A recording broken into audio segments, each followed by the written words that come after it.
পানীয় জলের দাবিতে পথ অবরোধ। মঙ্গলবার পথ অবরোধ করে বিক্ষোভ দেখালেন পুরাতন মালদা পৌরসভার ২ নম্বর ওয়ার্ডের বাসিন্দারা। এদিন সাত সকালেই ২ নম্বর ওয়ার্ডের পুরুষ, মহিলা, বৃদ্ধ বৃদ্ধা সকলে মিলে নবাবগঞ্জ বাঁশহাটা এলাকায় রাজ্য সড়ক অবরোধ করেন। তারা হাতে জলের পাত্র নিয়ে রাস্তা আটকে তুমুল বিক্ষোভ দেখান।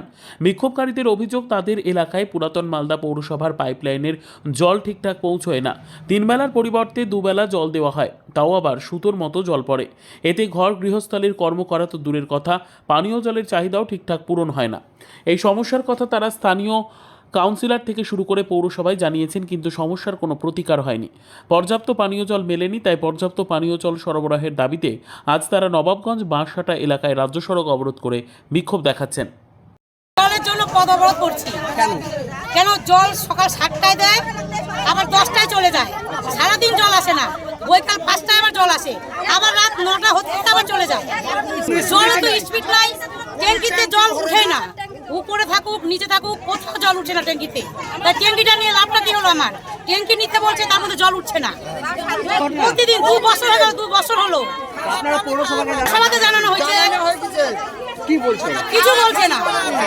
আমার জলই পাচ্ছি না, আমার সমস্যা হয়ে যাচ্ছে। মানে যে প্রথমকার জলটা একবারে খোলা, তারপরে একটু আসছে, কিন্তু স্পিড নেই জলে। বালতি টালতি ভরবো, সে জলটা পাচ্ছি না ভর্তি। জল খেতে পারবে যাচ্ছে জল। তাহলে 7টার সময় আসলে 10টা কি করে কাজ করবো আমরা? কি দাবি? আমরা জল চাচ্ছি, আমরা 3 টাইমই জল চাচ্ছি। কোন এলাকার বাসিন্দা? আমরা 2 নম্বর ওয়ার্ড। অবরোধটা করেছি জলের জন্য। আমাদের পাড়াতে জল ঢোকে না, জল পাই না আমরা। আধা ঘন্টার বেশি জল আসে না, আধা ঘন্টা 1 ঘন্টা ভুল বলে আধা ঘন্টার বেশি জল থাকে এবং জলের কোনো স্পিড নাই। জলের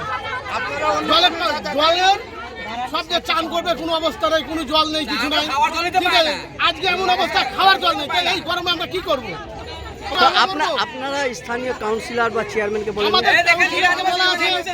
কাউন্সিলরকে বলা হয়েছে, আমরা চেয়ারম্যানের কাছে গেছি, চেয়ারম্যানকে কাছে দরখাস্ত দিয়ে দেওয়া হয়েছে, এই যে আমাদের দরখাস্ত, কিন্তু তার কোনো চেয়ারম্যান কোনো ব্যবস্থা করেনি আমাদের।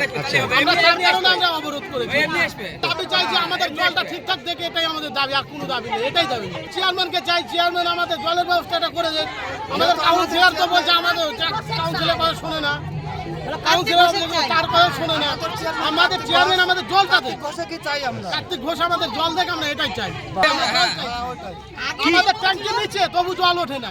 আগে যেরকম ছিল সেরকম যে জল, যেমন জল উঠতো ওরকম জল চাই, তাহলে আমাদের।